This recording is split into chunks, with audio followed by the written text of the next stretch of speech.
বিসমিল্লাহির রহমানির রহিম। আমাদের বোর্ড আন্তঃবোর্ডের চেয়ারম্যান উনি এইমাত্র আপনাদেরকে আনুষ্ঠানিকভাবে 18,29,485 জন শিক্ষার্থী আমাদের ছিল, সে যে উত্তীর্ণ হয়েছে 11,38,877 জন। পাশের হার হয়েছে 62.25। জিপিএ এ প্লাস পেয়েছে 1,16,676 জন। আপনারা যদি কোনো প্রশ্ন বোর্ড ভিত্তিক থেকে থাকে, এখানে বোর্ডের চেয়ারম্যানের রয়েছে, ওনাদের প্রশ্ন করতে পারেন।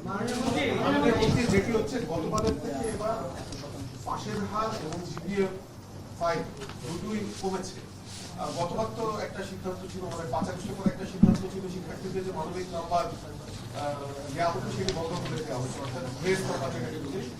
তো তারপরও এইবারও সেই পদ্ধতি ফলো করা হচ্ছে, কিন্তু তারপরও কেন গতবারের থেকে এইবার মানে রেজাল্ট মানবিক নাম্বার কি মানে কি? মানে আমি তো আপনার প্রশ্ন বুঝছি না। মানবিক আবার পরীক্ষায় কি? এটা আবার সহানুভূতি কি? এমন ধরনের পদ্ধতি সম্পর্কে আমার শিক্ষা জীবনের কোনো জ্ঞাত সারে নেই। মূল প্রসঙ্গ না, মূল প্রসঙ্গ হচ্ছে যে 5 আগস্টের পর থেকে মানে যে যা নাম্বার পাচ্ছে সেটাই দেওয়া হচ্ছে। 5 আগস্টের বিষয়টা উত্তর দেওয়ার আমার প্রয়োজন নেই। আমি এবার থেকে যেটা নাম্বার পেয়েছে সেটাই দেওয়া হয়েছে। শুধু নতুন সুবিধা যেটা হয়েছে, আগে পদ্ধতি ছিল যদি কোনো স্টুডেন্ট রি এক্সামিন করতো তাহলে শুধু টেবুলেশন শিটটা দেখা হতো, সত্যিকার অর্থে ওই শিক্ষার্থী খাতা পাল্টিয়ে গিয়েছে কিনা এবং শিক্ষক যথাযথ নাম্বার দিয়েছে কিনা এই পুনঃপরীক্ষা করার ব্যবস্থাটি ছিল না। এবার আমরা আইনগতভাবে পরিবর্তন এনে সেই ব্যবস্থাটি রেখেছি যে প্রত্যেকটি শিক্ষার্থী তার খাতা পুনঃপরীক্ষা করার সুযোগ দেওয়া হয়েছে। সেই ক্ষেত্রে কোনো মানবিক বিষয় নেই। এক্স্যাক্টলি আবার রিভিউ করা হবে in front of A committee. যদি কেউ কাউকে ভুলভাবে মার্কিং করে থাকে বা যেখানে যা পাওয়ার উপযুক্ত রয়েছে সেটা যদি না দিয়ে থাকে, দেয়াল বি রিভিউ কমিটির সামনে সেই খাতা পুনঃপরীক্ষা করা হবে। এক্স্যাক্টলি প্রত্যেকটি ছাত্রছাত্রী যা প্রাপ্য তা শেষের প্রশ্ন উত্তরটা প্রথম দিই। 100% যারা পাস করেনি সেই স্কুলের প্রধানদের গিয়ে আপনি জিজ্ঞেস করুন, তারা বলতে পারবে তাদের স্টুডেন্টদের কেন পাস করলো না। ধন্যবাদ আপনাকে। মন্ত্রী বলতে পারবে না এই বিষয়টি। কারণ আমি শেষ করছি 100% পাস করেনি সেটা ওখানে জিজ্ঞাসা করেন। মাননীয় মন্ত্রীর দায়িত্ব হচ্ছে সারা দেশের শিক্ষা ব্যবস্থা যদি কোনো রকম ভাবে ক্রম সংখ্যায় কমতে থাকে এবং 0% যদি কোনো স্কুল কলেজ মাদ্রাসা পাস করে সেগুলোকে অ্যাড্রেস করা। এই এক্সপেরিয়েন্সটি আমার আছে এবং সেই এক্সপেরিয়েন্সের আলোকেই আমরা কাজ করব। আমি 2001 হতে 2006 পর্যন্ত যখন পরীক্ষা সুন্দরভাবে নকলবিহীন হয়েছিল, তখন এই 0 পাস করার সংখ্যা এর 3-4 গুণ ছিল। সেটা ক্রমান্বয়ে কমে এসছে এবং সেই ব্যবস্থাগুলো আমরা অতীতেও নিয়েছি, বর্তমানও নিব ইনশাআল্লাহ, এবং আপনারা দেখতে পাবেন সেগুলি আস্তে আস্তে ভালো করছে। ধন্যবাদ। মিলন ভাই, এটা নিশ্চয়ই মন্ত্রী এটা নিশ্চয়ই অ্যান্সার করতে পারবেন। সেটা হচ্ছে যে আমরা যদি জিপিএ 5-এর দিক থেকে দেখি, যে প্রশ্নটা আমি প্রত্যেক বছর প্রত্যেক সরকারের আমলে এইচকে সাদেক স্যারকেও করেছিলাম, ওসমান ফারুক স্যারকেও করেছিলাম, আমরা উপকূলীয়বর্তী অঞ্চলগুলো মানে সরকার সবসময় বলে যে সমান দৃষ্টি, কিন্তু আসলে যে সমান দৃষ্টি নাই, গেল কয়েক বছর, গেল 3-4 যুগের আর্কাইভ দেখলেই বোঝা যাবে। প্রশ্নটি হচ্ছে যে যেখানে ঢাকায় 33,253 জন হচ্ছে জিপিএ 5 পেয়েছে, সেখানে বরিশালে হচ্ছে 2,778। অর্থাৎ আমরা সবসময় দেখি উপকূলবর্তী বা পিছিয়ে পড়া অঞ্চলগুলো জিপিএ 5 বলুন, 4 বলুন আর পাশের আগুন খুবই কম থাকে। সমতাটা হচ্ছে না কেন আসলে? আপনি এই মাত্র এর পূর্বের প্রশ্নটি ছিল আন্তঃবোর্ডের চেয়ারম্যানের কাছে যে ভর্তি কি পদ্ধতিতে হবে। তিনি বলেছিলেন যে ভর্তি পুরনো পদ্ধতিতে, অর্থাৎ মার্ক বেস জিপিএ বেসড হবে।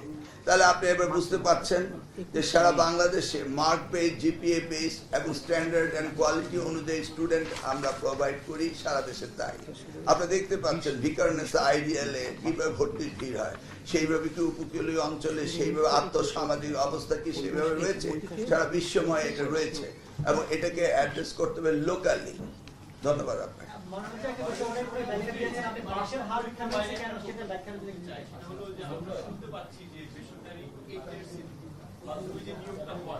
আজকে আপনারা রেজাল্ট নিয়ে প্রস্তুত করুন, সেই বিষয়ে অন্যদিন আমরা আলোচনা করব। ব্যাপক আলোচনা রয়েছে, আপনি শুনতে পেয়েছেন আমরা কি করেছি, দুইটার মধ্যে প্রভেদ রয়েছে। আমরা যখন সেটা নিয়ে প্রেস কনফারেন্স করব তখন আপনি প্রশ্ন করবেন, প্রত্যেক প্রশ্নের উত্তর দেবেন।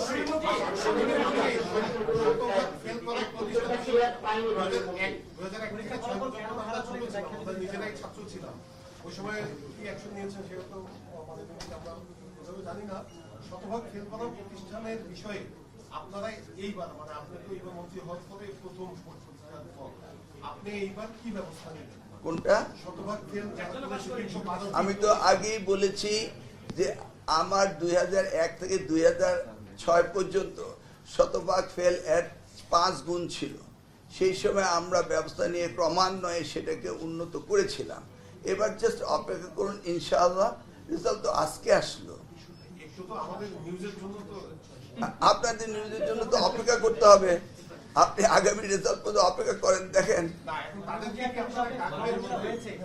অনেক পদ্ধতি অনুসরণ করা হবে, শুধু ডাকলি কি হবে নাকি? সিরিজ অফ সিস্টেম, এটা আমি ইন্ট্রোডিউস করেছিলাম 2001 থেকে 2004 সিরিজ। এসে আমাদের দায়িত্ব হলো এই শিক্ষা যদি খারাপ হতে থাকে সেটাকে উন্নত করা।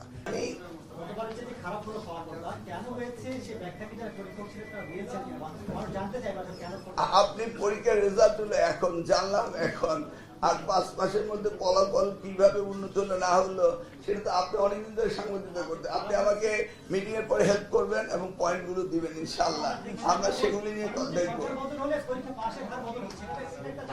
এগুলি এটা আপনার থিওরি, এটা সত্য নয়। আমরা সবসময় বিগত সময়গুলোতে দেখেছি মাদ্রাসা শিক্ষা বোর্ডের পাশের হার সর্বনিম্ন কখনোই ছিল না। এবার ঢাকা বোর্ডের সর্বোচ্চ মাদ্রাসায় সর্বনিম্ন। এটা কি বলবেন আপনি আপনার ভাষায়? এটা আসলে আমি আপনার কাছে জানতে চাচ্ছিলাম, আমিও খুব কোয়েরি আমার মনে, এটা হলো কেন, একটু আমাকে হেল্প করুন। ধন্যবাদ।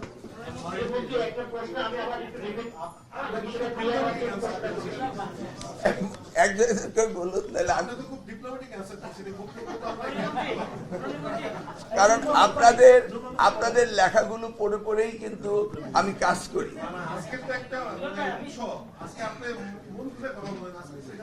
মন খুলে, আচ্ছা মাদ্রাসার রেজাল্ট খারাপ হলো কেন এই মুহূর্তে আমি জানলাম, এই মাত্র ডিকোডিং করা হলো।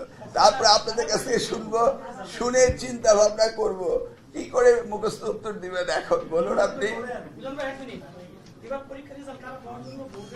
আপনি খারাপ বলছেন কেন?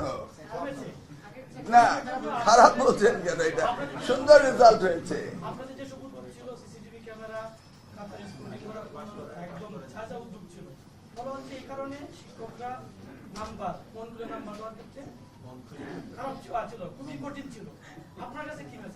মন খুলে গান গাওয়া যায়, মন খুলে নাম্বার দেওয়া যায় না।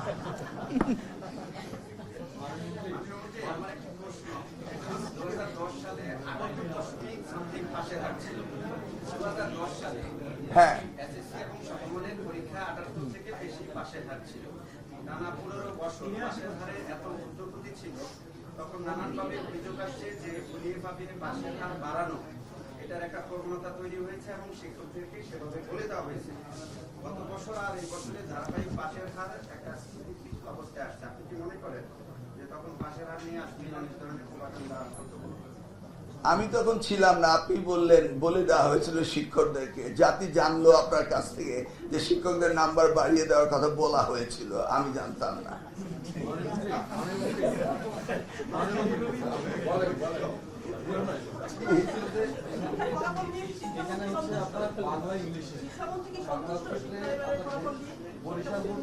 শিক্ষামন্ত্রী সন্তুষ্ট হয় যখন যে যা পড়ে এবং তার উত্তর এবং তার সেই পরিমাণ নাম্বার পায়, সেই জন্যই সে সন্তুষ্ট। কেউ না পড়লে তাকে নাম্বার বাড়িয়ে দিলে শিক্ষামন্ত্রী সন্তুষ্ট হয় না।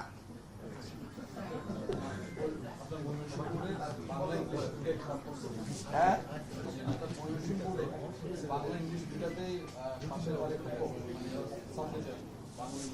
বাংলা ইংলিশ দুইটি ময়মনসিংহ বোর্ডে খারাপ করেছে। এই প্রশ্নের উত্তরে আমরা বোর্ডের জন্য পৃথক প্রশ্ন করিনি। We standardise every student in the same barometer. একক প্রশ্নতে আমরা পরীক্ষা নিচ্ছি। পরবর্তী একটা জিনিস জানতে চাচ্ছি, আপনি কেবলই বললেন যে পড়াশোনা যেরকম করেছে সেরকমই ফলাফল হয়েছে, মন্ত্রিত্ব কিছু করার নাই, সবই করেছেন, কিন্তু পড়াশোনাটা রেজাল্টের চেহারা দেখে মনে হচ্ছে যে পড়াশোনাটা আসলে সঠিকভাবে হয়নি। তো সেই জায়গাটায় আপনারা কারণ খোঁজার চেষ্টা করেছেন কিনা বা করবেন কিনা? আমি এখানে অনেক সাংবাদিক রয়েছেন যারা 2001 সাল থেকে আমার সাথে রয়েছেন। আমরা যখন 2001 সালে দায়িত্ব পেয়েছিলাম, রেজাল্ট ড্রপ টু 28%। আবার যখন আমরা 2006 সালে দায়িত্ব ছেড়ে চলে গিয়েছিলাম, result raise up to 77%। That was the indicator যে আমরা রেজাল্ট যে জায়গায় ছিল সেখান থেকে ক্রমান্বয়ে উপরের দিকে নিয়ে যাচ্ছি। ইনশাল্লাহ আপনার এই প্রশ্নের উত্তর আগামী এমন দিনে যদি বেঁচে থাকি সুন্দরভাবে দিতে পারবো। এসিসিতে 1 জুলাই ক্লাস শুরু হওয়ার কথা, তো জুলাই শেষ হলো, অগাস্টে মোটামুটি প্রথম শেষ হলো, তো তারপর ভর্তির প্রক্রিয়া। তো এসিসি এবার ক্লাস শুরু হবে কত সালে, মানে কত তারিখ? এক্স্যাক্টলি ডেট বলে দাও। আমরা মাইক্রোফোনটা অন করেন। আমাদের মাননীয় মন্ত্রী মহোদয় বলেছেন, আসলে আমরা যে প্রস্তুতি নিয়ে এসেছি নিঃসন্দেহে এটা ফলাফল এবং ফলাফল, তবে তারপরে অত্যন্ত প্রাসঙ্গিক একটা প্রশ্ন যে ফলাফল যেহেতু হয়েছে, ভর্তি কবে থেকে শুরু হবে? আমরা ভর্তির তারিখটা দিয়েছিলাম সর্বশেষ সেপ্টেম্বরের 15 তারিখ। 15 তারিখ ভর্তি শেষ হওয়ার সাথে সাথে আমরা ক্লাস শুরু করব। সেই ক্লাসের নোটিশটা এখনো আমরা করিনি, তবে খুব শীঘ্রই আজকে এখান থেকে যেই আমরা পরবর্তী ক্লাসের নোটিশটা আমরা সার্ভ করে দিব ইনশাআল্লাহ। ধন্যবাদ।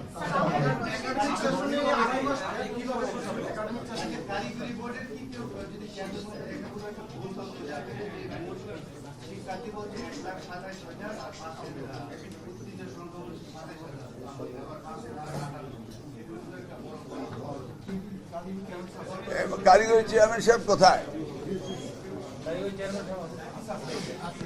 এটা অবভিয়াসলি প্রিন্টিং মিস্টেকস।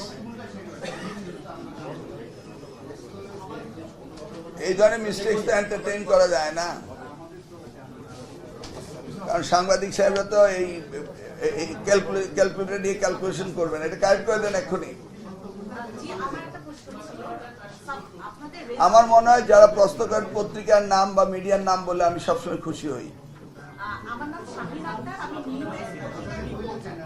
স্যার, আমি জানতে চাচ্ছিলাম রেজাল্টের ক্ষেত্রে কোন বিশেষ সাবজেক্টে আসলে মানে শিক্ষার্থীরা কোন সাবজেক্টে ভাগ করেছে, ম্যাথমেটিক্স অর ইংলিশ, এটা একটু জানতে চাচ্ছিলাম। এটা চেয়ারম্যান সাহেব বলুন, অ্যানালাইসিসটা কোন সাবজেক্টে বেশি খারাপ করেছে?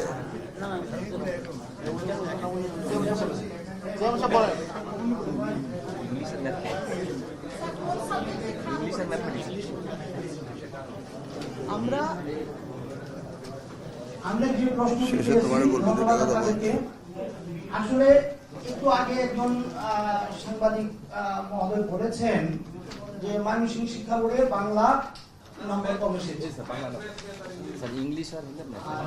বাংলায় কম এসেছে। আবার আমি যদি বলি আন্তঃশিক্ষা বোর্ডের পক্ষ থেকে, আমি চারদিকে এবং সকল বোর্ডের রেজাল্ট পর্যালোচনায় দেখেছি ইংরেজি এবং গণিত এই দুইটা বিষয় আমরা যখন পরীক্ষা দিয়েছি তখন থেকে শুরু করে অদ্যাবধি এই দুইটা বিষয় ফেলের হার খুব বেশি যায় এবং পাশের হারকে কমিয়ে দেয়। ধন্যবাদ।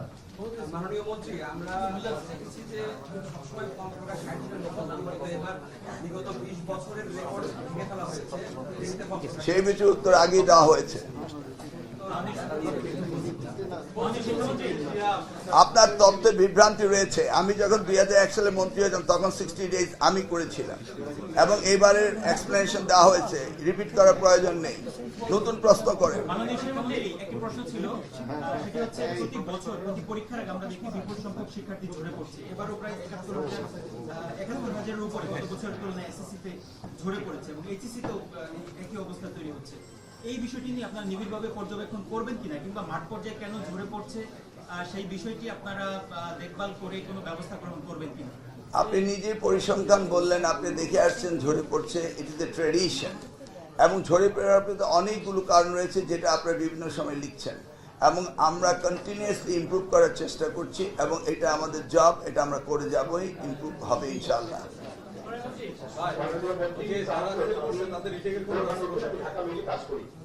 আমরা একটু পিছনে পড়ে গেছি, আমাদের থেকে নলেজ কম। জি, আপনার প্রেস কনফারেন্সটা আসলে অনেকটা ডিপ্লোমেটিক হয়ে গেছে। শুনিনি, আবার বলেন। আমি বোঝানোতে আমি ঢাকা মেডিকেল কাজ করি। হ্যাঁ, বলছি যে আজকের প্রেস কনফারেন্সটা আসলে উৎসর্গ করে হয়েছে, আপনি অনেকটা ডিপ্লোমেটিক আনসার দিয়েছেন। না, আপনি বলুন, আমি উৎসর্গ করি। আমি তো বললাম যে মন খুলে গান গাওয়া যায়, পরীক্ষার খাতায় নম্বর দেওয়া যায় না, এর চেয়ে কি বলতে পারি বলুন। আমার একটা প্রশ্ন হচ্ছে যে আপনার যে সময় আপনার ক্ষমতা আসার পরে প্রথম পরীক্ষার রেজাল্ট এবং সেই রেজাল্ট পরিসংখ্যানের দিক থেকে অনেক বেশি খারাপই করছি আমরা, আপনি বলছেন যে ভালো হয়েছে। আপনাদের সরকারের আপনাদের মন্ত্রণালয়ে 180 দিনের যে পরিকল্পনা ছিল এই শেষ হয়ে যাচ্ছে অল্প কয়েকদিনের মধ্যে। সার্বিক মূল্যায়নে শিক্ষা খাতের যে পরিকল্পনা কতটা বাস্তবায়ন হয়েছে আপনি এবং উপদেষ্টা মহোদয় আছেন, আমরা কি জানতে চাই। এই বিষয়টি উপদেষ্টা মহোদয় আপনাকে সুন্দরভাবে গুছিয়ে বলে দিবেন। ধন্যবাদ। 180 দিনের প্রোগ্রাম। আসসালামু আলাইকুম। আজকে আমরা 2026 সালের এসএসসি দাখিল, এসএসসি ভোকেশনাল ও দাখিল ভোকেশনাল যে রেজাল্টটা দেখছি, এটা কিন্তু সরকার গঠনের পর মাত্র 2 মাস পরে শুরু হওয়া পরীক্ষার ফল। আমরা দেখেছি 21শে এপ্রিল থেকে পরীক্ষাটা শুরু হয়েছিল। সুতরাং 2 মাস পর পরীক্ষা হলেও প্রথমবারের মতন যেটা আমরা নিশ্চিত করেছি যে সকল শিক্ষা বোর্ডে একক প্রশ্নপত্র প্রণীত হয়েছিল এবং আমরা দেখেছি সেখানে সিসিটিভি ক্যামেরা ছিল, বডি ওন ক্যামেরা ছিল এবং যে মূল্যায়ন হয়েছে সেটা শতভাগ নির্মোহভাবে করা হয়েছে। একটা প্রাচীন সংস্কৃতি আমরা দেখেছি ফ্যাসিবাদের সময়, যেখানে কৃত্রিমভাবে জিপিএ 5 কিংবা পাশের পরিমাণ বাড়ানো হতো। আমরা সেই সংস্কৃতি থেকে টোটালি বের হয়ে এসেছি, কারণ মাননীয় প্রধানমন্ত্রী যে নির্দেশনা দিয়েছেন, আমরা এমন একটা শিক্ষা ব্যবস্থা চাই যেখানে শিক্ষার্থীরা তাদের যোগ্যতা, দক্ষতা, সৃজনশীলতা নিয়ে বের হয়ে আসবে। সুতরাং যে শিক্ষার্থী যেভাবে পড়াশোনা করেছে, নির্মোহভাবে যে মূল্যায়ন হয়েছে এবং মূল্যায়নের জন্য যারা নিরীক্ষণকারী রয়েছেন শিক্ষকদেরকে ট্রেনিং দেওয়া হয়েছে, সেভাবে রেজাল্ট এসছে। আমার মনে হয় এখানে ভালো বা মন্দের দিকে না তাকিয়ে আমরা সেভাবেই দেখতে পারি যে যেই শিক্ষার্থীরা ভালো ফলাফল করেছে তাদেরকে আমাদের সবার অভিনন্দন জানানো উচিত, শুভেচ্ছা জানানো উচিত। যারা ভালো ফলাফল করেছে তাদের সাথে তাদের পরিবার গর্বিত, আমরাও গর্বিত। আবার অনেকে আছে হয়তো ভালো ফলাফল করেনি, তাদের জন্য যে এটা জীবনে সব কিছু শেষ তা না। আমরা চাই যারা ভালো ফলাফল করেছে তারা যেমন পরিশ্রমের স্বীকৃতি পেয়েছে, যারা হয়তো তাদের কাঙ্ক্ষিত ফলাফল পায়নি, সরকার একইভাবে একই সাথে তাদের পাশে থাকবে এবং আমরা নিশ্চিত করতে চাই ভবিষ্যৎ জীবনে যেন তারা সাফল্যের সোপান পেরিয়ে সাফল্যমণ্ডিত হয়ে ওঠে। আমাদের মূল উদ্দেশ্য কি? আজকে যে এসএসসি পরীক্ষা হয়েছে, যারা ফলাফল ভালো করুক, খারাপ করুক, প্রত্যাশিত করুক, অপ্রত্যাশিত করুক, আমরা সবাইকে সাথে নিয়ে সামনের দিকে এগিয়ে যাব। এবং আমরা অত্যন্ত আনন্দের সাথে বলতে পারি এবার কিন্তু প্রশ্নপত্র ফাঁসের কোনো ঘটনা ঘটে নাই এবং খুব সুন্দর পরীক্ষা হয়েছে, সুষ্ঠুভাবে হয়েছে। এই কার্যক্রমে যারা ছিলেন, অর্থাৎ আমাদের শিক্ষক, অভিভাবক, অবশ্যই যে শিক্ষার্থীরা পরীক্ষা অংশগ্রহণ করেছে, শিক্ষা কার্যক্রমে সম্পৃক্ত সবাই, মাঠ প্রশাসন, আইন শৃঙ্খলা বাহিনী, সবাইকে আমরা ধন্যবাদ জানাচ্ছি। দীর্ঘদিন পর একটা নির্বাচিত গণতান্ত্রিক সরকার রাষ্ট্র পরিচালনা এসেছে। জনগণের অনেক প্রত্যাশার মাঝে সুন্দরভাবে এসএসসি পরীক্ষা হচ্ছে কিনা এবং প্রত্যেকে মেধার মূল্যায়ন পাচ্ছে কিনা, সেটাও কিন্তু একটা বড় প্রাপ্তি। সুতরাং গণতান্ত্রিক সরকার বিশ্বাস করে কি আমাদের এমন একটা শিক্ষা ব্যবস্থা গড়ে তুলতে হবে যেখান থেকে আত্মনির্ভরশীলতা তৈরি হবে, কর্মসংস্থানের সুযোগ তৈরি হবে। সুতরাং আমরা একদিকে যেমন পাস ফেল গুরুত্বপূর্ণ, বাট একই সাথে প্রয়োজন তারা কি তাদের সৃজনশীলতা, মেধা, যোগ্যতার নির্মোহ মূল্যায়ন পাচ্ছে কিনা। এবং মাননীয় শিক্ষামন্ত্রীর নির্দেশনায় সেভাবেই কিন্তু এবার আমাদের এসএসসি পরীক্ষা অনুষ্ঠিত হয়েছে। আমাদের আজকে যারা ভালো ফলাফল করেছে কিংবা যারা হয়তো অনেকটাই প্রত্যাশিত ফলাফল পায়নি, সবার উদ্দেশ্যে আমাদের বার্তা কি? একটা সুনির্দিষ্ট লক্ষ্য যেন সবাই স্থাপন করে, কঠোর পরিশ্রম করে, নিজের উপর বিশ্বাস রাখে, আস্থা রাখে, থেমে না যায়। নির্বাচিত সরকার সকল শিক্ষার্থীর পাশে আছে। আমরা গণমাধ্যমের প্রিয় সাংবাদিক ভাই বোনদের কাছে আহ্বান জানাবো, আমরা গঠনমূলকভাবে আমাদের শিক্ষার্থীদের পাশে দাঁড়াই, যারা ভালো ফলাফল করেছে, যেই প্রতিষ্ঠানগুলো ভালো করেছে তাদেরকে প্রেরণা যোগাই, যেসব ক্ষেত্রে ঘাটতি আছে আমরা সমন্বিত উদ্যোগের মাধ্যমে তাদেরকে আরও কীভাবে এগিয়ে নেওয়া যায়, যেখানে সমস্যাগুলো রয়েছে সমাধান কিভাবে করা যায়, গুণগত মান কিভাবে উন্নয়ন করা যায়, যেটা আমাদের মাননীয় শিক্ষামন্ত্রী বলেছেন, সেভাবে এগিয়ে যাই। আর 180 দিনে যে মূল্যায়নের কথা আমরা বলছি, দেখুন ফ্যাসিবাদের সময় পুরো রাষ্ট্র কাঠামো ভেঙে গিয়েছিল, সবচাইতে বেশি ধ্বংসপ্রাপ্ত যে খাত সেটা শিক্ষা ব্যবস্থা। আমরা তো সেখান থেকে সম্পূর্ণভাবে পরিবর্ধন, সংযোজন, বিয়োজন এবং সংস্কার করছি আমাদের একাডেমিক কারিকুলামে। তারপর আমাদের আগামী শিক্ষাবর্ষে হয়তো সব পরিবর্তন একবারে করা সম্ভব হবে না। নতুন আমরা বেশ কিছু কারিকুলাম চেঞ্জ করছি, 4টা নতুন বই আমরা অ্যাড করছি। ইতিপূর্বে আপনারা জানেন, ইতিপূর্বে প্রথমবারের মতো আমরা যে বলি যে বৈষম্যহীন শিক্ষা ব্যবস্থা, সারা বাংলাদেশের তৃণমূল থেকে ঢাকা পর্যন্ত এক প্ল্যাটফর্মে এসে বেশ কিছু কম্পিটিশন করেছি।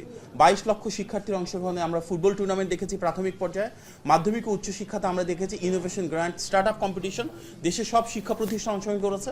একদম ক্লাস 1 থেকে ক্লাস 12 পর্যন্ত সব শিক্ষা প্রতিষ্ঠানে আমরা বৃক্ষরোপণ করেছি। এর পাশাপাশি শিক্ষকদের ট্রেনিং কীভাবে বাড়ানো যায়, সুযোগ সুবিধা কীভাবে বাড়ানো যায়, শিক্ষা কার্যক্রমে কীভাবে আমরা ক্রীড়া সংস্কৃতি সন্নিবেশ করতে পারি, শিক্ষা কার্যক্রমে টেকনোলজিক্যাল ইন্টিগ্রেশন কীভাবে করা যায়, এগুলো নিয়ে মাননীয় শিক্ষামন্ত্রীর নেতৃত্বে এবং নির্দেশনা আমাদের কাজ চলমান রয়েছে। স্বাভাবিকভাবে 16 বছরে ভেঙে পড়া রাষ্ট্র কাঠামো হয়তো 5 বা 6 মাসে আমূল পরিবর্তন সম্ভব না, কিন্তু আমাদের সর্বোচ্চ আন্তরিকতা রয়েছে, আপনাদেরও সর্বোচ্চ সহযোগিতা রয়েছে, এবং সামনের দিনগুলোতে আমাদের বহুপাক্ষিক আলোচনার মাধ্যমে, ডায়ালগ কনসালটেশনের মাধ্যমে ইনশাল্লাহ যে প্রত্যাশিত পরিবর্তন সেগুলো আমরা নিশ্চিত করব। আমি আপনাদেরকে অনুরোধ করব, প্রিয় সাংবাদিক ভাই বোনেরা, আমাদের যারা শিক্ষার্থী রয়েছে তাদেরকে আপনারা হাইলাইট করুন, যারা ভালো ফলাফল করেছে তাদেরকে অনুপ্রেরণা দেন, যেসব শিক্ষা প্রতিষ্ঠান ভালো করেছেন তাদের স্বীকৃতি দেন, এবং যেসব জায়গায় সমস্যা রয়েছে সেগুলো আমরা একসাথে আইডেন্টিফাই করি এবং একসাথে সবাই মিলে সমাধান করবো ইনশাল্লাহ। আমি মাননীয় শিক্ষামন্ত্রীর অনুরোধ ক্রমে আজকের প্রেস কনফারেন্স শেষ করছি। ধন্যবাদ। আসসালামু আলাইকুম।